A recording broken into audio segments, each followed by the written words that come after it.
நமக்கு ஒரு விஷயம் தெரியாத வரைக்கும் அது தவறு இல்லை. ஆனால் தெரிஞ்ச பிற்பாடு அது என்ன பெரிய மன உளைச்சல் ஆகும். இது யாராக இருந்தாலும் சரி. இப்போ நானே கூட இருக்கணும். ஏன் இந்துக்கள் நான் ஏன் நினைக்கணும்? ஒரு மனிதனாக நான் நினைக்கக்கூடியது என்னென்னா, நான் போய் பண்ணி கொழுப்பை சாப்பிடணுமா? ஒரு வேளை அப்படி சேர்க்கப்பட்ட ஒரு ஆயிலாக அது இருக்குமானால் நிச்சயமாக நான் கண்டிக்கிறேன். இதை வைத்து ஆதாயம் தேடினவர்களையும் நான் கண்டிக்கிறேன். இது எப்படி இருக்குன்னா, நீங்கள் மட்டும் ஆட்சிக்கு வந்து கொள்ளடிப்பீங்க.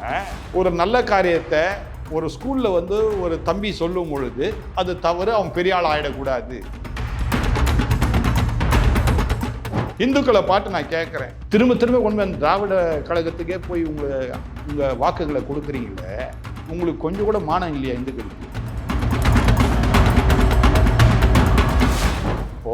எங்களை அவங்க தொடலைன்னா அவங்களுக்கு தெரியும். சொன்ன மாதிரி சார், ஒருவேளை அவர் யாராவது கிறிஸ்தவர் யாராவது அரெஸ்ட் பண்ணியிருந்தாங்க அப்படின்னா ஆமாங்க, வேற மாதிரி இருந்திருக்கும். நிச்சயமா. இப்போ நான் போய் ஒரு ஸ்கூலில் சொற்பொழிவு ஆட்டுறேன்னா என்னை அரெஸ்ட் பண்ணுவாங்களா அவங்க? நான் என்ன சொல்கிறேன், உதயநிதிக்கு பேசாமல் முதலமைச்சர் ஆக்கிடலாம். ஏன் துணை முதலமைச்சர்? ஸ்டாலின் இருக்கிறதுனால பண்ணலன்னு நினைக்கிறேன். இல்லைம்மா, நான் ஸ்டாலின் கூட ரிட்டையர் ஆகிட்டு அவர் முதலமைச்சர் ஆகட்டும். மந்திரி பதவி கொடுத்ததே தவறுன்னு நான் சொல்லுவேன். சரி, அப்போ கூட என்ன கொடுத்துட்டாங்க? விளையாட்டு துறை கொடுத்துட்டாங்க. ஏன்னா விளையாடுற பிள்ளை, அவன் வயசுல விளையாடிட்டு இருக்கிறான். ஸ்டேஜ்லேயே பார்த்தீங்கன்னா அவன் உட்கார்ற ஸ்டைல் பாருங்க. ஒரு அரசியல் மேடையில் மூத்த அமைச்சர்லாம் உட்கார்ந்துருக்கிறாங்க. இந்த தம்பி உட்கார்ந்துருக்கிற ஸ்டைலை பாருங்க. முதல்ல தம்பி, நீ இன்னும் வயசுல குறைவு உள்ளவன், உனக்கு குடும்பம் நடத்தவே இன்னும் அனுபவம் இல்லை. நீ எங்கேருந்து தமிழ்நாட்டை நீ நடத்த போற? இன்னைக்கு வரைக்கும் பார்த்தீங்கன்னா 6 மாதத்துக்கு ஒரு வெளிநாட்டுக்கு போயிட்டு வர. அநேகருக்கு ஏன் தெரியாது. சொல்லிக்க வேண்டியதுதான், வெளிநாட்டிலேருந்து நான் முதலீடு கொண்டு வரேன்னு. முதலீடு கொண்டு வரல, அவருடைய சரீரத்துக்கு, அவருடைய சுகத்திற்காக அவர் போயிட்டு வர.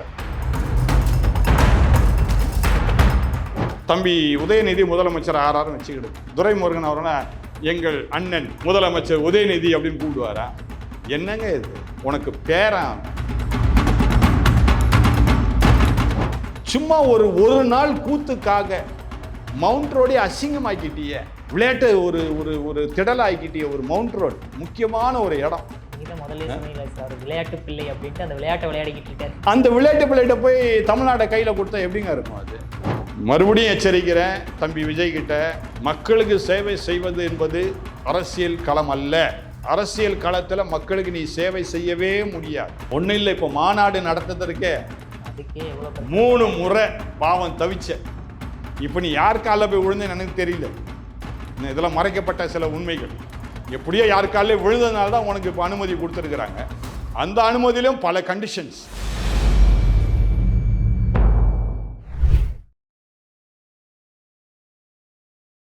இளைய பாரதம் நேயர்களுக்கு வணக்கம். இன்னைக்கு நம்ம சிறப்பு விருந்தினராக நம்ம நேர்கள் நம்மளோட இணைஞ்சிருக்கிறது யாருன்னு பார்த்தீங்க அப்படின்னா, ஆர்ச் பிஷப் குணசேகரன் சாமுவேல் அவர்கள் நம்மளோட இணைஞ்சிருக்காரு. சார் வணக்கம். சார் வணக்கம். சார், இளைய பாரதத்துக்கு முதல் தடவை இன்டர்வியூ கொடுத்துருக்கீங்க, மிக்க நன்றி sir. First of all sir, இப்போ ஃபஸ்ட்டு பார்த்தோம் அப்படின்னா, இப்போ மிகப்பெரிய அதிர்ச்சி குறைவான சம்பவம் எதுன்னு பார்த்தீங்க அப்படின்னா, திருப்பதி லட்டில் மாட்டு கொழுப்பும் பன்னி கொழுப்பு மீனுடைய எண்ணெய் இந்த மாதிரி விஷயங்கள்லாம் கலக்கப்பட்டிருக்கு. இது வந்து கிறிஸ்தவர்களுடைய சதி அப்படின்ற மாதிரி இந்துக்களும் பாஜகவினரும் பேசிக்கிட்டு இருக்காங்க. இது உங்களுடைய கருத்துங்க சார்? அதாவது இது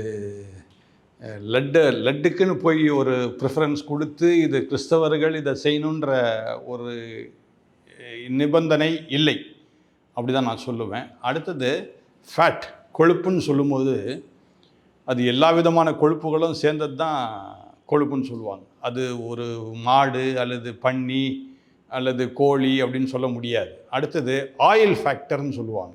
எப்பவுமே இந்த ஆயில் அப்படின்னு சொல்லும்போது இந்த ஆயிலில் கட்டாயம் கொழுப்பு இருக்க தான் செய்யும். நீங்கள் எந்த ஆயில் வேணால் எடுத்துங்க, எல்லா ஆயில்லையும் கொழுப்பு இருக்கும். ஒரு வேளை இன்னும் அது முழுமையாக இதுதான் சொல்லப்படுவதற்கு எந்த விதமான ஆதாரங்கள் இன்னும் அதில் வரலை.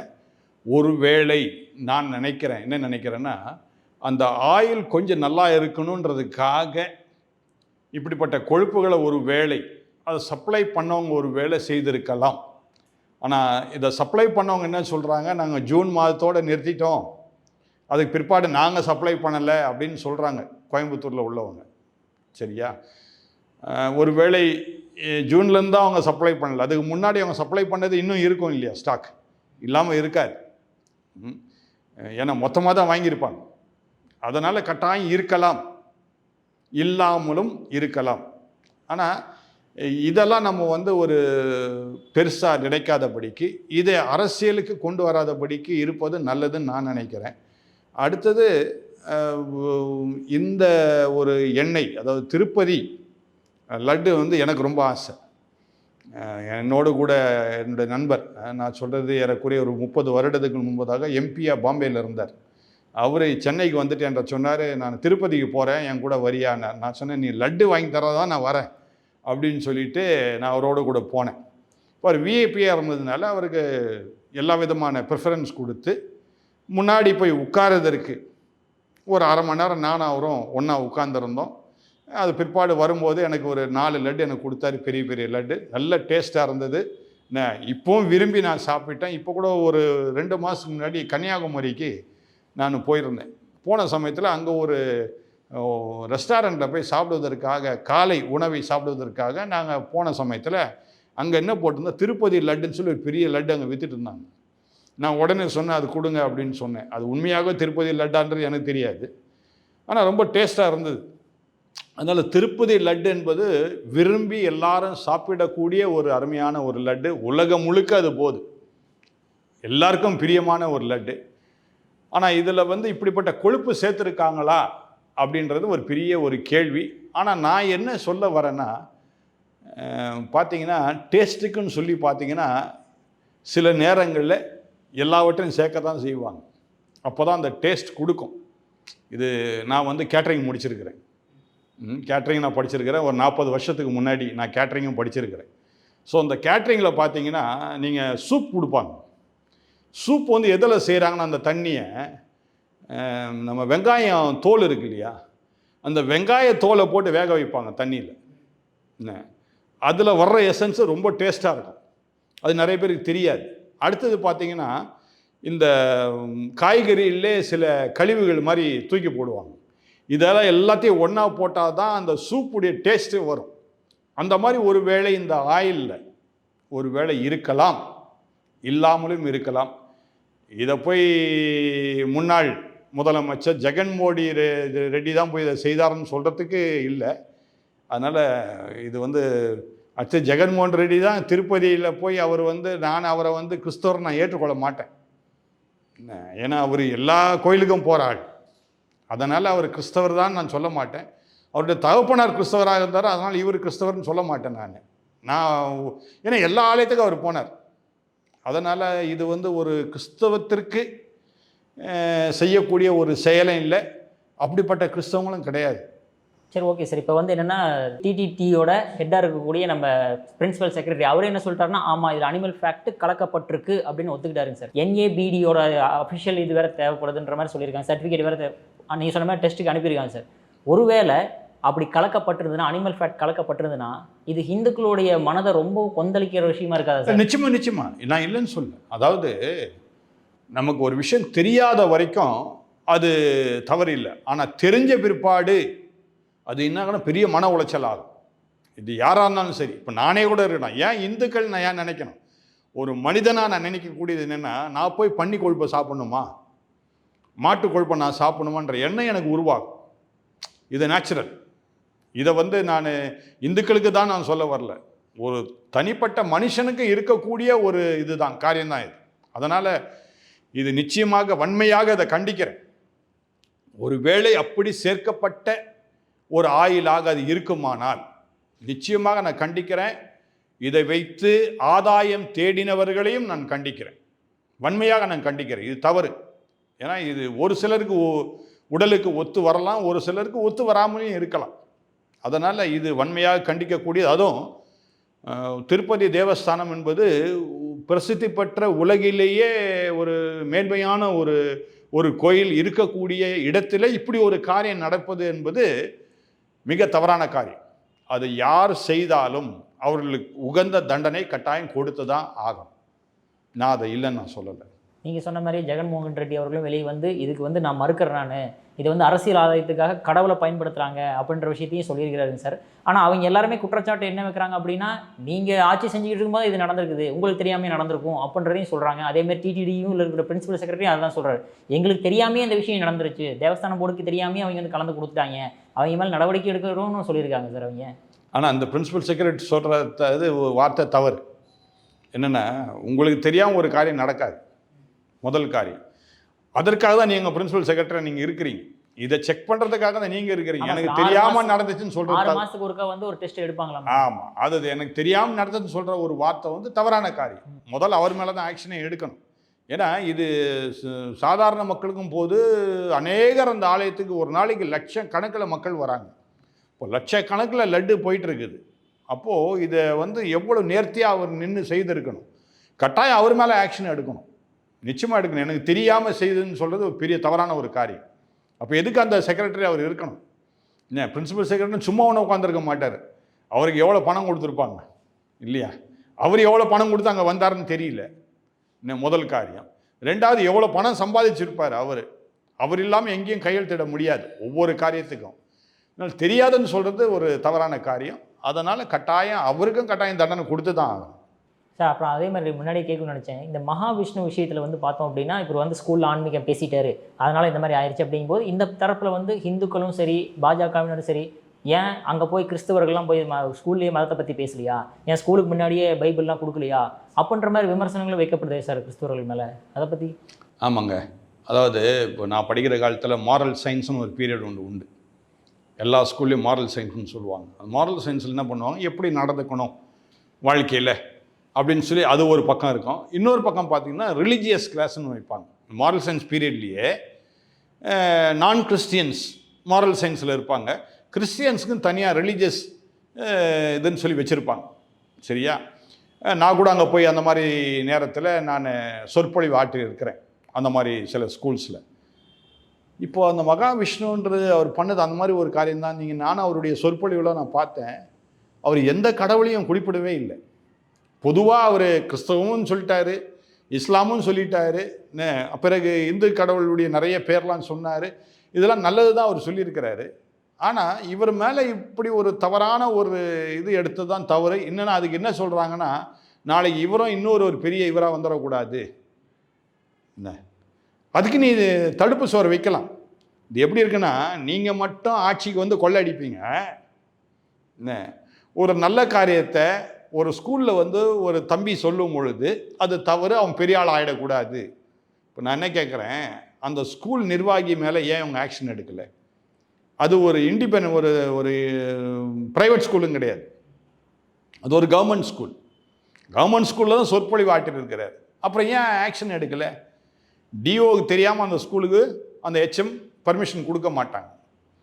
அப்போது ஹெச்எம் பர்மிஷன் கொடுத்தா டிஓவுடைய கட்டாயம் பர்மிஷன் தேவை. டிஓ அனுபவிச்சிருக்கிறாரு, ஹெச்எம்மும் அனுபவிச்சிருக்கிறாங்க. அவங்க 2 பேரையும் விட்டுட்டு இவரை மட்டும் சிறைச்சாலில் போட்டால் அது என்னன்னு ஒன்றுமே விளங்கலை. அப்போது இது சுய ஆட்சி நடந்து கொண்டு இருக்கின்றது. மறுபடியும் சொல்கிறேன், இந்த காரியம் அருமையான முதலமைச்சர் ஸ்டாலின் செவிகளுக்கு இது தெரியவே தெரியாது. இது தனிப்பட்ட அந்த கல்வி அமைச்சர் ஒருத்தர் இருக்கிறாரு, அவருக்கு ஏதோ சம்திங் ராங். அதனால் இந்த தம்பி மேலே இவங்க ஆக்ஷன் எடுத்திருக்கிறாங்க. அதனால் இது நான் வன்மையாக கண்டிக்கிறேன்.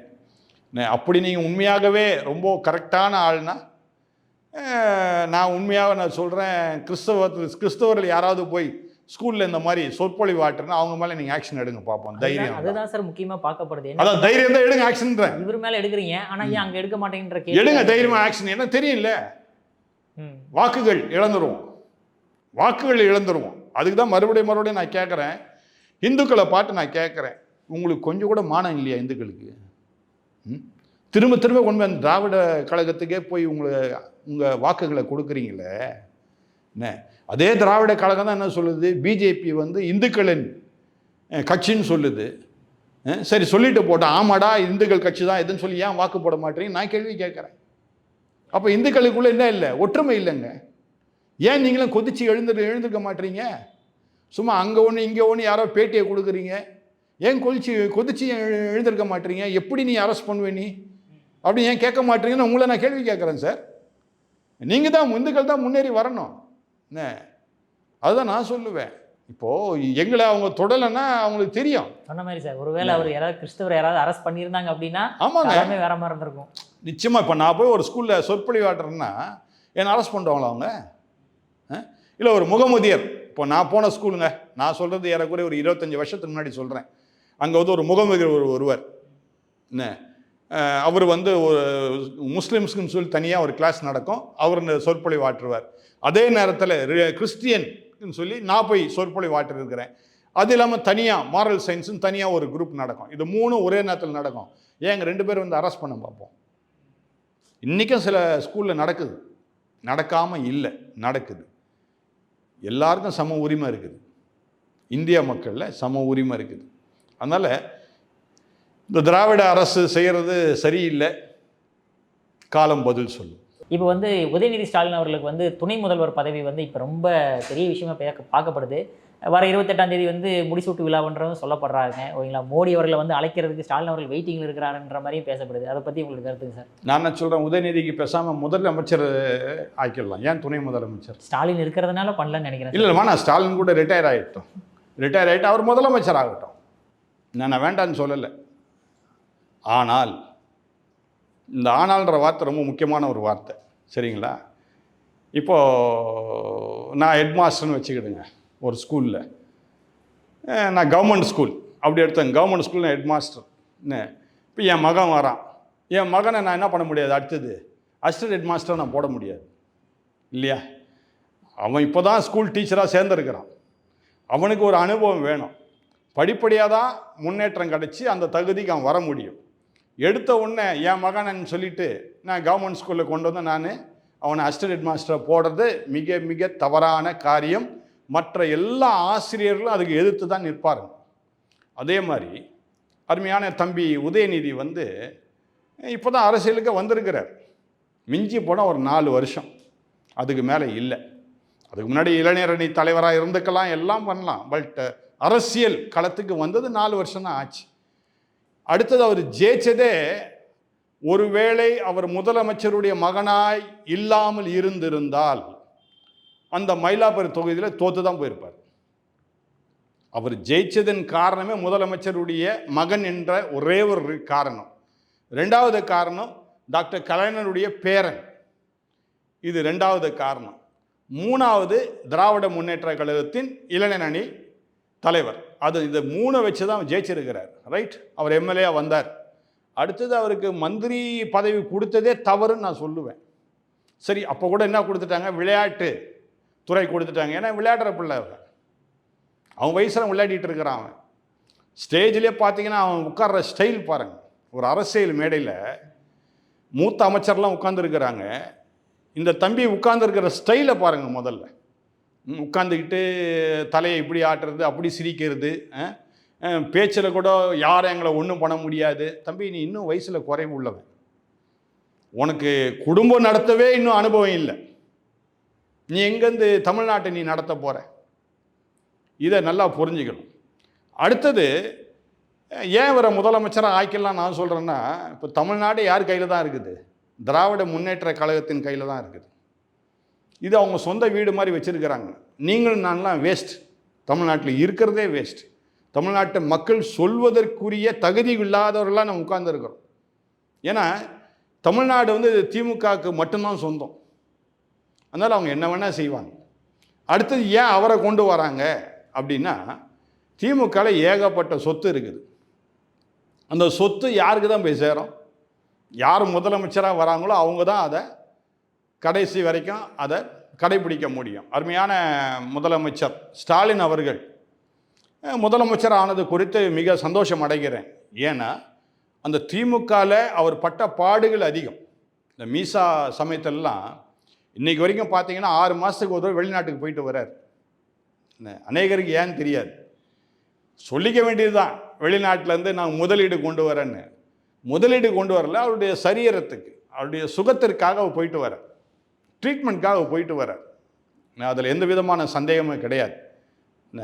சரி, இதெல்லாம் ஏன் வந்துச்சுன்னா, அந்த மீசா சமயத்தில் அவருக்கு நடத்தப்பட்ட காரியம், அதனால் உடல் சுகவீனம் அன்னிலிருந்து இன்றைக்கு வரைக்கும் இருக்குது அவருக்கு. ஆனால் அப்படிப்பட்ட துரோகிகள் கூட தான் இன்றைக்கும் சேர்ந்துருக்கிறாங்க. மீசா சட்டம் கொண்டு வந்து காங்கிரஸ் தான், அந்த காங்கிரஸ் கூட தான் இன்றைக்கி உடன்பட்டு அவங்க இருக்கிறாங்க. இதிலே நம்ம புரிஞ்சுக்கணும், மானங்கட்ட ஒரு அருமையான ஒரு அரசியல்வாதி யாருன்னா திமுக காரங்க தான். இன்னொன்று நான் சொல்கிறேன், சரி, அரசியலுக்காக நாங்கள் காங்கிரஸில் இருக்கிறோம்னு சொல்கிறாங்க, இருந்துட்டு போட்டோம், அதையும் மன்னிக்கலாம். எத்தனை பேர் இருக்கிறாங்க திமுகவில் மூத்த அமைச்சர்கள், அதாவது காலம் சென்ற டாக்டர் கலைஞர் அவர்களோடு கூட பயணித்தவர்கள், சிறு வயதிலிருந்தே, அதாவது வாலிப வயதிலிருந்து பயணித்தவர்கள் இன்னும் திமுகவில் மூத்த அமைச்சர்களாக இருக்கிறாங்க. ஏன் அவர்களுக்கு இந்த சான்ஸ் கொடுக்கக்கூடாது? அவங்களுக்கும் வயசாயிடுச்சு பாவம். என்ன அருமையான முதலமைச்சர் என்ன பண்ணலாம், அண்ணே நீங்கள் எங்கள் அப்பா கூட இருந்திருக்கிறீங்க, உங்களுக்கு ஒரு சான்ஸ் கொடுக்குறேன். துரைமுருகன் தாராளமாக துரைமுருகனுக்கு கொடுக்கலாம். ஏவா வேலையில் ரொம்ப கஷ்டப்பட்டவர், என் திருச்சியில் அவர் இருக்கிறார், அவர் பேர் என்ன, KN நேரு, திமுகக்காக ரொம்ப பாடுபட்டவர். TR பாலு பாராளுமன்றத்தில் திமுக குரல் கொடுத்தவர், அவங்களுக்கெல்லாம் சான்ஸ் கொடுக்கலாமே. மானங்கட்டவர்கள் ஏன் இவங்களுக்கெல்லாம் கேள்வி கேட்க முடியல? நான் என்ன கேட்குறேன், தம்பி உதயநிதி முதலமைச்சர் ஆறாரும் வச்சுக்கிடுங்க, சரிங்களா? துரைமுருகன் அவர்னா எங்கள் அண்ணன் முதலமைச்சர் உதயநிதி அப்படின்னு கூப்பிடுவாரா? என்னங்க இது? உனக்கு பேரன் அவன், உன் பேரனை உன் முதலமைச்சராக அழகு பார்க்கணும் ஆசைப்படலாம், வேண்டான்னு நான் சொல்லலை. அப்போ நீங்களாம் எதுக்கு இருக்கிறீங்க திமுகவில்? என்ன பண்ணுறீங்க திமுகவில்? அப்போ உங்களுடைய உழைப்பு திமுகவில் இருந்துச்சு, இதனால் உங்களுக்கு கிடைச்ச பலன் என்ன? அடுத்த கேள்வி இதுதான் எனக்கு. என்ன, முதலமைச்சராக வரட்டும் உதயநிதி, இப்போ இல்லை, அதுக்கு நேரங்காலம் இருக்குது, இந்த சமயத்தில் இல்லை. இவரே விளையாட்டுத்துறையில் இருக்கிறார். ஏங்க நல்லா யோசிச்சு பாருங்க, கார் ரேஸ் நடத்தினார். எந்த இடத்துல வச்சு நடத்தினார்? மவுண்ட் ரோடில். ஏன் வேறு இடம் கிடைக்கலையா உனக்கு? வேறு மைதானமே இல்லையா?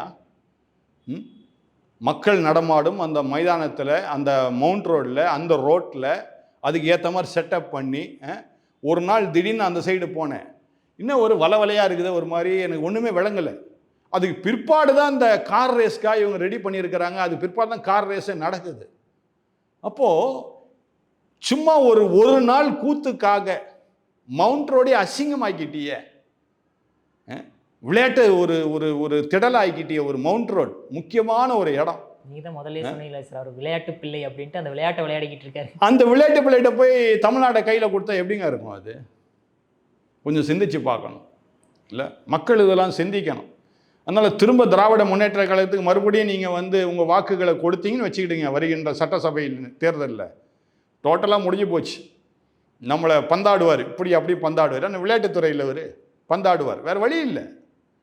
அடுத்தது இன்னொன்று நான் சொல்லுவேன், முதலமைச்சர் ஸ்டாலின் மேலே நான் தவறு சொல்லவே மாட்டேன். ரொம்ப ரொம்ப நல்லவர், இப்போ வரைக்கும் சொல்கிறேன், ரொம்ப நல்லவர் அவர். அவருக்கு தெரியாமல் இந்த காரியங்கள்லாம் நடக்குது. சில மேடைகளில் அருமையான தம்பி உதயநிதி என்ன சொல்கிறாரு, அது என்னங்க அவரை கேள்வி கேட்குறாங்க, என்னங்க உங்களை தான் துணை முதலமைச்சராக போட போகிறாங்களாமே அப்படின்னு சொன்னால், அது முதலமைச்சர் தான் தீர்மானிக்கணும், எனக்கு தெரியாது அப்படின்னு சொல்கிறார். உண்மையாக சொல்கிறேன், உண்மையாகவே ஸ்டாலின் அவர்கள் தீர்மானம் எடுத்தால் உதயநிதிக்கு துணை முதலமைச்சரே கிடையாது. அவர் பாவம் பலவீனமாக இருக்கிறாரு, அவருக்கு அறியாத நிலையில் நிறைய காரியங்கள் நடைபெற்று கொண்டு இருக்கின்றது. இன்னொரு விஷயம் நான் சொல்கிறேன், இன்றைக்கி முதலமைச்சர் என்கின்ற போர்வையில் குடும்பத்தார் தான் நடத்திட்டு இருக்காங்க தவிர முதலமைச்சர் ஸ்டாலினுக்கு ஒன்றுமே என்ன நடக்குதுன்னு தெரியாது. ஒரே ஒரு உதாரணம் நான் சொல்கிறேன். முதலமைச்சர் ஸ்டாலின் அமெரிக்காவிலேருந்து வந்தவொடனே பேட்டி எடுக்கிறாங்க. பேட்டி எடுக்கும்போது பார்த்தீங்களா, அப்போ என்ன பண்ணுறாரு, ஒரு பேப்பரை வச்சு வாசிக்கிறார். ஏங்க இன்றைக்கி நான் உங்களை பார்க்க வந்திருக்கிறேன், இப்போ நான் வெளியே போகணும், ஒருத்தர் என்னை கேட்குறேன், எங்கே போனீங்க? இந்த சாரை பார்த்தேங்க, அவர் என்னை பேட்டி எடுத்தாருங்க, அவருடைய டிவிக்கா அவருடைய யூடியூப் சேனலுக்காக என்னை பேட்டி எடுத்தாருன்னு சொல்கிறதுக்கு நான் பேப்பரை வச்சு நான் வாசிக்கணுமா? நல்லா சிந்திச்சு பாருங்கள். மேபி மறந்துடலாம் சார்.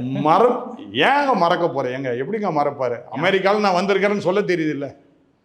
இப்போ தான் அமெரிக்கன் வந்திருக்கிறேன், மீண்டும் உங்களை பார்ப்பதில் சந்தோஷம் அடைகிறேன்னு சொல்ல தெரியுது. அப்போ யார் அவர் சந்திச்சாருன்னு சொல்லக்கூடாதா? அப்போது இவர் அமெரிக்கா போனதே முதலீட்டுக்காக இல்லை, இவர் வேற ஒரு காரணத்துக்காக போயிருக்கிறார். ஆனால் வந்த உடனே இப்படி பேட்டி கேட்பாங்கன்னு சொல்லி ஏற்கனவே தெரிஞ்ச விஷயம்தான் இதெல்லாம். அதனால் என்ன பண்ணுறாங்க, அவருக்கு எழுதி கொடுத்துட்றாங்க, அதை அப்படியே வாசிக்கிறார். அப்போ அவருடைய நிலைமை அந்த மாதிரி இருக்கும் பொழுது நான் என்ன சொல்கிறேன், முதலமைச்சரையே கொண்டு வந்துடுங்க. எதுக்கு துணை முதலமைச்சர்ன்ற ஒரு நல்ல ஆளை பார்த்து கொண்டு வாங்க. மூத்த அமைச்சர்கள் இருக்கிறாங்க, அனுபவம் மிக்கவர்கள் இருக்கிறாங்க, மக்களுக்கு நன்மையான காரியம் நடைபெறணும், அப்பேற்பட்டவங்களை கொண்டு வாங்க, நான் வேண்டான்னு சொல்லலை. ஆனால் இப்போவே விளையாட்டுத்துறைக்கு கொண்டு போய் கொடுத்தா நம்மெல்லாம் பந்தாயிடுவோம், அவர் பேட் ஆகிடுவார். ஓகேங்க சார். அதே மாதிரி இப்போ அரசியலில் மிகப்பெரிய ஆளாக பார்க்கப்படுறது யாருன்னு பார்த்தோன்னா விஜய் அவர்கள். விஜய் அவர்கள் வந்து இத்தனை நாள் தலைவர்களுக்கு மரியாதை செலுத்தாமல் திடீர்னு பெரியார் பிறந்த நாள் அன்னைக்கு மட்டும் வெளியே வந்து பெரியாருக்கு மரியாதை செலுத்திட்டு போகிறாரு. இது மிகப்பெரிய சர்ச்சையாக பார்க்கப்படுதே சார், அதை பற்றி உங்களோட கருத்து? அதாவது தம்பி விஜய் நல்ல தம்பி, அருமையான நடிகர், தலை சிறந்த நடிகர். இன்னைக்கு கமல் தோற்றுருவார், ரஜினிகாந்தும் தோற்றுருவார் தம்பி விஜய் கிட்ட. கமல் கட்சி ஆரம்பித்து காணாமல் போயிட்டார். ரஜினிகாந்த் தோ வரேன் இப்போ வந்துக்கிட்டே இருக்கிறார். என்ன அப்போ இவங்க 2 பேரில் சிறந்தவர் யார்? விஜய். என்ன கட்சி ஆரம்பிச்சிட்டார். என்ன ஆனால் ஏன் ஆரம்பித்தார் கட்சி அப்படின்னு சொல்லி கொஞ்சம் சிந்திச்சு பார்க்கணும். முதல் காரியம் என்னென்னா, இவருடைய படங்களுக்கு வெளியே வரணும்னா அது எங்கே போயிட்டு வரணும்னா ரெட் ஜாயிண்ட்டுன்னு ஒன்று இருக்குது. ரெட் ஜாயிண்ட்டுடைய தலைவர் யாருன்னா உதயநிதி. ஆக இது மறுபடியும் இந்த ரெட் ஜாயிண்ட் எங்கே இருக்குன்னா திமுக கையில் இருக்குது. அப்போது ஒரு ஒரு ஒரு படமே வெளி உலகத்துக்கு வரணும்னா திமுக கையில் இருக்கக்கூடிய அந்த ரெட் ஜாயிண்ட் மூலமாக தான் வெளியே வர முடியும், இல்லைன்னா அது வெளியே வர முடியாது. அப்போ கோடியில் பணம் செலவு பண்ணி படம் எடுக்கிறவங்க வேறு வழி இல்லாமல் என்ன பண்ண வேண்டியதாக இருக்குது, ரெட் ஜாயிண்ட்டில் போய் அதை ப்ரொடியூசராக அவங்க வச்சு அவங்க தான் வெளியே கொண்டு வர வேண்டிய நிலைமைக்கு தள்ளப்பட்டிருக்கிறாங்க. இதை எதிர்ப்பதற்காக தான் இந்த கட்சியை விஜய் ஆரம்பிச்சிருக்கிறார். ஏன்னா விஜய்க்கு நல்லா தெரியும், நம்ம ஒரு கட்சி ஆரம்பித்தாதான் இவங்களை எதிர்க்க முடியும். ஒரு சராசரி ஒரு நடிகனாக இருந்து நிச்சயம் என்ன பண்ண முடியாது, இவங்களை எதிர்க்க முடியாது. அது எதிர்த்தால் எந்த படம், விஜயுடைய படம் எதுவும் வெளிவராது. அதற்காக இப்போ கட்சியை ஆரம்பிச்சிருக்கிறார். அடுத்தது திமுகவுடைய கொள்கை என்ன? பெரியாரை காமிச்சு தான் திமுக கொள்கையே நடக்குது. அடுத்து அண்ணா அப்படின்வாங்க, இப்போ டாக்டர் கலைஞர்னு சொல்கிறாங்க. நீங்கள் திமுகவில் எல்லா போஸ்டர்லும் பார்த்தீங்கன்னா பெரியார் இருப்பார், அண்ணா இருப்பார், டாக்டர் கலைஞர் இருப்பார், அப்புறம் தான் இப்போ இருக்கிற அருமையான முதலமைச்சர்களுடைய படம் அங்கே இருக்கும். இதை கரெக்டாக தம்பி நடிகர் இல்லை விஜய், அப்போ மக்களுக்கு நாம் இதில் நடித்து காட்டினா சரியாக இருக்குன்னு சொல்லி தான் பெரியார் கொள்கை அப்படின்ட்டு போகிறார். விளங்குதா? நான் உங்கள் தலையை நான் பிடிச்சிட்றேன், திமுகவுடைய தலை பெரியார் தான், உங்கள் தலையை நானும் பிடிச்சிக்கிறேன், எனக்கும் உரிமை உண்டு, நான் தமிழ்நாட்டில் இருக்கிறேன், பெரியாருடைய எல்லா இதுக்கும் நான் உகந்து நான் போகிறேன். அப்போது என் கட்சியும் பெரியாரை மேற்கொண்டு நடக்கக்கூடிய கட்சியாக அது இருக்கும் அப்படின்னு சொல்லி காண்பிப்பதற்காக அருமையான விஜய் இந்த காரியத்தை செய்கிறார். மறுபடியும் தம்பி விஜய் கிட்ட ஏற்கனவே நான் சொல்லியிருக்கிறேன் பல பேட்டிகளில், தம்பி நீ நடிச்சுக்கிட்டே இருப்பா, அரசியலில் வராத, உன்னை காலி பண்ணுவானுங்க. மறுபடியும் எச்சரிக்கிறேன் தம்பி விஜய் கிட்ட, மக்களுக்கு சேவை செய்வது என்பது அரசியல் களம் அல்ல. அரசியல் களத்தில் மக்களுக்கு நீ சேவை செய்யவே முடியாது. இப்படி நான் சொன்னோன்னு என் உறவினரே ஒரு பையன், ஒரு வாலிய பையன் என் மேலே கோச்சிக்கிட்டான். என்ன மாமா நீங்கள் இந்த மாதிரி பேசுகிறீங்க, நான் விஜய் ரசிகன். விஜய் ரசிகன் என்ன சொன்ன நீ? இப்போது விஜய் ரசிகனா பாரு, உன்னை ரசிகனா நான் உன்னை பாராட்டுறேன், ஆனால் அரசியல்வாதியாக விஜய் வரக்கூடாது. என்னுடைய ஒரே விருப்பம் அதுதான். மறுபடியும் தம்பி விஜய் கிட்ட இந்த சேனல் மூலமாக நான் சொல்லிக் கொள்வது என்னவென்றால், அரசியல் வேண்டாம் தம்பி, நீ அருமையாக நடிக்கிற, உன் படம் நல்லா போயிட்டுருக்குது, உங்ககிட்ட பணம் இருக்குது, அந்த பணத்தை கொண்டு போய் அரசியலில் போட்டு வீணா உன்னை நீ இது பண்ணிக்காத, வீணடிச்சிக்காத, மன உளைச்சல் வரும் கட்டாயம். ஒன்றும் இல்லை, இப்போ மாநாடு நடத்துறதுக்கே அதுக்கே எவ்வளோ 3 முறை பாவம் தவிச்ச. இப்போ நீ யார் காலில் போய் விழுந்தேன்னு எனக்கு தெரியல. இதெல்லாம் மறைக்கப்பட்ட சில உண்மைகள். எப்படியோ யார் காலிலே விழுந்ததுனால தான் உனக்கு இப்போ அனுமதி கொடுத்துருக்குறாங்க. அந்த அனுமதியிலும் பல கண்டிஷன்ஸ் போட்டு தான் உனக்கு அனுமதி கொடுத்துருக்குறாங்க. அப்போ எவ்வளோ மன உளைச்சலாக இருக்கும். இதெல்லாம் உனக்கு தேவையா தம்பி? சுதந்திரமாக இருக்கக்கூடிய இந்த சுதந்திர நாட்டில் நல்லா நடிச்சுட்டு சுதந்திரமாக இருந்துட்டு போ தம்பி. இன்றைக்கி மக்கள்லாம் ஜேன்னு வாங்க, நாளைக்கு தேர்தல் காலம் வரும்போது அதே ஜே வேற எங்கேயாவது போயிடும், அந்த ஜேக்கு போயிடும். நல்ல ஜாக்கிரதையாக இருக்கணும் தம்பி, இதை புரிஞ்சுக்கணும். Okay sir. சார் அதே மாதிரி நம்ம திருமாவளவன் வந்து இப்போ மிகப்பெரிய மாநாடு நடத்த போகிறாருங்க சார். மதுவிலக்கு மாநாடு ஒன்று நடத்த போகிறாரு. அக்டோபர் 2ஆம் தேதி காந்தி ஜெயந்தி அன்னைக்கு நடத்துறாரு. அதில் எல்லா விஷயமே எல்லாருமே ஓகே, அவர் வந்து திமுக எதிர்க்கிறாரு அப்படின்னு பார்த்தாலுமே திமுக ஆட்லையும் கூப்பிட்டாச்சு, அதில் 2 பேர் வரனாச்சு சார். ஆனால் அதில் ஒரு விஷயம் வந்து என்ன பார்க்கப்படுது அப்படின்னா, கிறிஸ்துவ ஒருங்கிணைப்பு குழு அப்படின்னு ஃபார்ம் பண்ணி ஒரு சில பேர்த்த போட்டிருக்காரு சார். அது எதுக்காக அப்படி பண்ணுறாரு அவர்?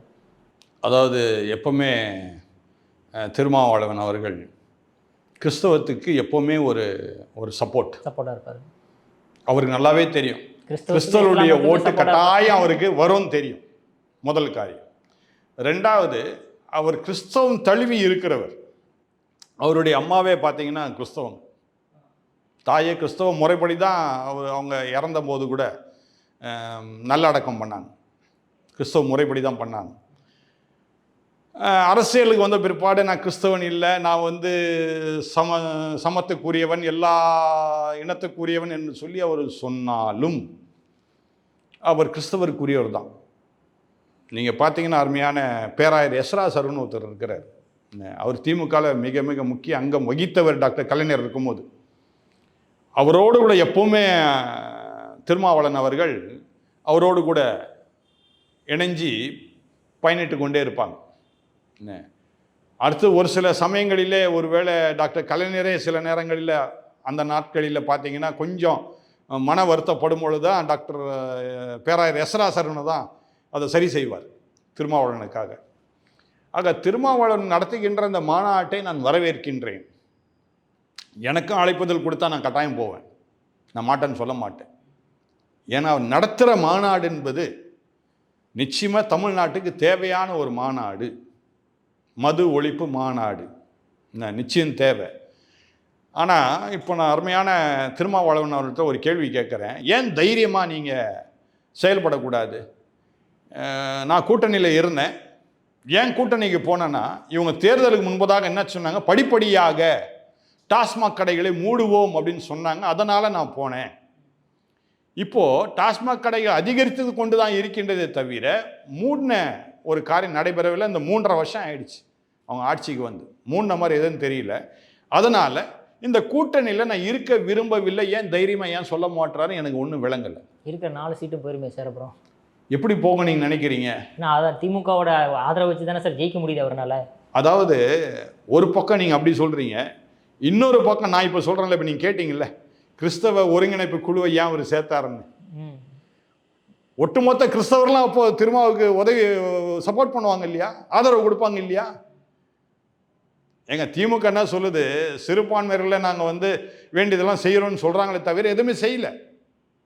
ஆனால் திருமாவர்கள் ஒருவேளை தைரியமாக முன் வந்து நான் கட்டாயம் சிறுபான்மையருக்காக நிற்பேன், அடுத்தது இந்த மது ஒழிப்புக்கு கட்டாயம் இந்த ஆட்சியானது இணங்கவில்லை என்றால் அந்த கூட்டணியை விட்டு வெளியே வருவேன் தைரியமாக சொன்னால், நிச்சயமாக சிறுபான்மையினுடைய முகமதியர்கள் கிறிஸ்தவருடைய ஆதரவு கட்டாயம், 2 பேருமே கட்டாயம் உங்களுக்கு ஆதரவு கொடுப்பாங்க.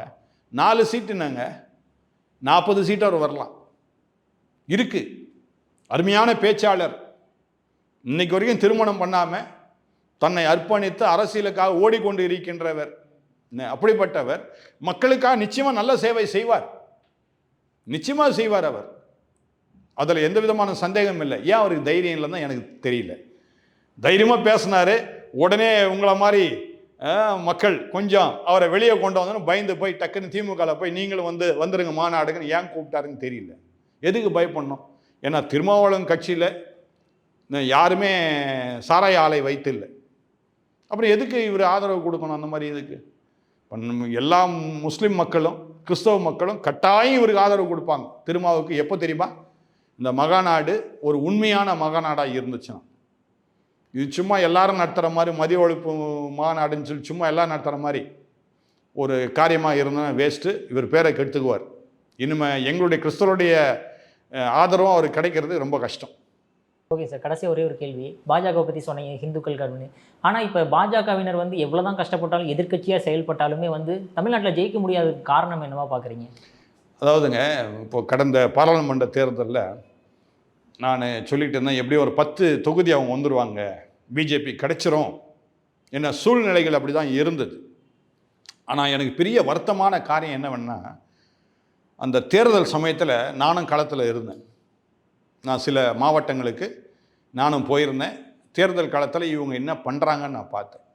அதில் என்ன ஆயிடுச்சுன்னா, எனக்கு ஒரு ஒரு ஒரு ரொம்ப வருத்தமான காரியம் என்னென்னா, பிஜேபியில் என்ன செய்யக்கூடாது, மற்ற கட்சியிலேருந்து வராங்க இல்லையா, அவங்களுக்கு முக்கியத்துவம் கொடுத்து சேரட்டும், கட்சியில் இணையட்டும், தவறு இல்லை. அவங்களுக்கு பதவிகளை கொடுக்கக்கூடாது.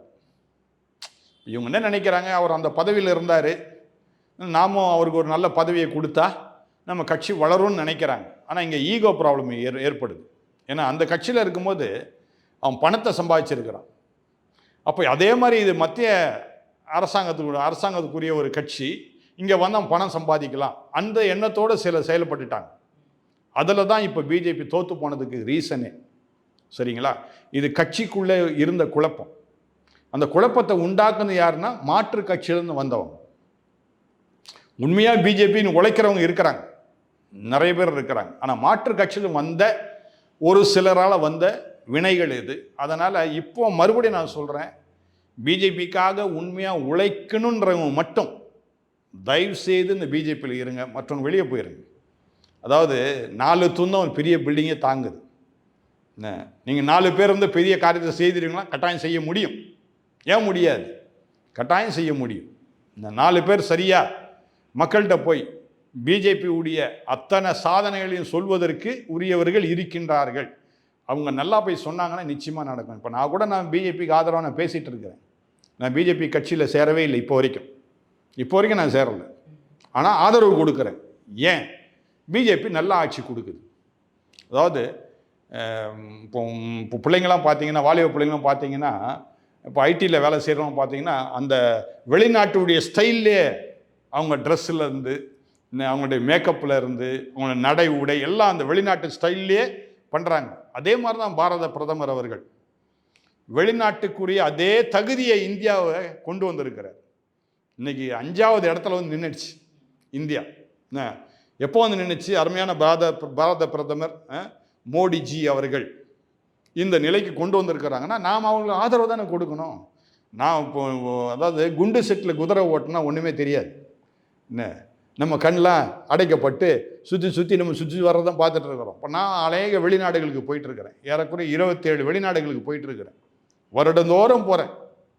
அப்படி போகும்போது இந்தியாவை குறித்து அவங்க பேசும்போது ரொம்ப அருமையாக பேசுகிறாங்க. இந்தியா இவ்வளோ தூரம் வளர்ந்துருக்குது, பரவாயில்லையே, உங்கள் பாரத பிரதமர் இவ்வளோ தூரம் செய்திருக்கிறாருன்னு சொல்லும்பொழுது எனக்கு எவ்வளோ பெருமையாக இருக்குது. ஏன் நாடு இவ்வளோ பெருமையாக பேசுகிறாங்க. அதை வளர்ப்பதற்கு பாடுபட்டவர் யாருன்னா அருமையான பாரத பிரதமர் அவர்கள். அதுவும் அவர்கள் எந்த கட்சியை சார்ந்தவர்கள்? பிஜேபி கட்சியை சார்ந்தவர்கள். ஆகவே அவர்களுக்கு ஆதரவு கொடுக்க நான் முன் வந்திருக்கிறேன். வேற ஒரு ரீசன் கிடையாது. இது வரைக்கும் எந்த பிஜேபி நபர் எடுத்தாலும் ஒரு கிளாஸ் டீ கூட நான் குடிச்சது கிடையாது. இப்போ வரைக்கும் ஏறக்குறைய 3 வருடமாக நான் ஆதரவு கொடுத்துட்டு இருக்கிறேன். சரிங்களா? ஒரு கிளாஸ் டீ கூட நான் குடிச்சது கிடையாது. இதை தைரியமாக யாராவது ஒருத்தரை ப்ரூவ் பண்ண சொல்லுங்கள். இல்லைங்க எங்கள்கிட்ட பணம் வாங்கினாரு. இப்போ சிலர்லாம் கமெண்ட்டில் போடுவாங்க, நிறைய பேர் கமெண்ட்டில் போடுவாங்க, பொட்டி கொடுத்துட்டாங்க. பொட்டி என்ன பெட்டி கொடுத்தாங்க? இல்லை, காலி பெட்டி கூட நான் வாங்கலை. அதுதான் உண்மை. அதனால் அவங்க பெட்டி கொடுக்கணும்னு எனக்கு அவசியம் கிடையாது. எனக்கு பெட்டி வேணும்னு நினச்சா ஒரே ஒரு ஃபோன் தானாக பெட்டியாக வரும் எனக்கு. அல்லது இப்போ தான் வாட்ஸ்அப் வந்துடுச்சு, ஒரே ஒரு 2 லைன் ஆச்சுன்னா போதும், தானாக வரும் என்னை தேடி. நானத்துக்கு பிஜேபின்னு அப்படி போனோம். நான் தான் 27 நாட்டுக்கு போயிட்டு வந்துட்டு இருக்கிறேன்னு சொல்கிறேன்னே. அப்போது 27 நாட்டுக்கு அவன் சும்மா ஒரு தட்டினா போதும் எனக்கு பணம் வந்துடும். பணத்துக்கு ஆசைப்பட்டு ஓடுறவன் நான் கிடையாது. ஆனால் பணத்துக்கு ஆசைப்படுறவங்கள திட்டுறேன் நான். இவ்வளோ நீ சம்பாதிக்கிற, கொண்டு போய் எங்கே வைக்க போகிற? எல்லாத்தையும். இன்றைக்கி நம்ம வாழ்கிறதுக்கு ஒரு வீடு வேணும், ஒரு கார் வேணும், ரைட்டு, சாப்பிட நல்ல ஒரு உணவு வேணும், போட நல்ல ட்ரெஸ் வேணும். அது இருக்குதா? சந்தோஷப்பட்டு போயேன், அதில் வாழ்ந்துட்டு போ, அதுதான் மகிழ்ச்சி. இப்போ நிறைய சேர்த்து வச்சு எனக்கு ஒரே ஒரு பிள்ளை, இப்போ நான் 10 பிள்ளைக்கு சேர்த்து வச்சு யார் அதை அனுபவிக்க போகிறா? இல்லை, என் பிள்ளைக்கு வேண்டியது நான் செய்திருக்கிறேன். அது என்னுடைய கடமை. ஒரு தகப்பனாக இருந்து என் பிள்ளைக்கு என்ன செய்யணும், அதை நான் செய்துட்டேன், நான் திருப்தியாக இருக்கிறேன். அவ்வளோதான், அதோட நிறுத்திக்கணும், அதான் நல்லது. ஓகே சார், உங்களுடைய பொன்னான நேரத்தை இளைய பாரதம் நேயர்களுக்கு ஒதுக்கினதுக்கு மிக்க நன்றி. நன்றிங்க, தேங்க்ஸ்.